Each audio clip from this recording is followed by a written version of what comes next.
যদি না পেরে থাকি তাহলে আমাদের ভাইদের যে অগ্রাধিকার যার জন্য এই বাংলাদেশে জীবন দিয়েছে তার সেই অধিকার আমরা আজকে ফিরে চাই। যদি ফিরে না পাই তাহলে আমাদের ভাইদেরকে ফিরিয়ে দেন।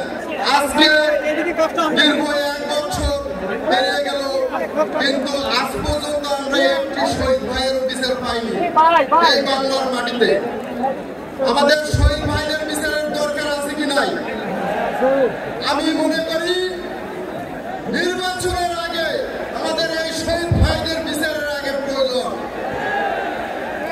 বাংলাদেশে আছে যে ফ্যাসিবাদ সরকারের দোসররা জায়গায় জায়গায় ঘাপটি মারি আছে, তারা পায়তারা চালাচ্ছে।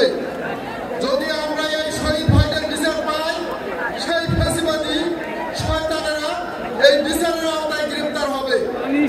তাহলে আমরা এই বাংলাদেশকে একটি সুষ্ঠু নির্বাচন এবং মানুষের যে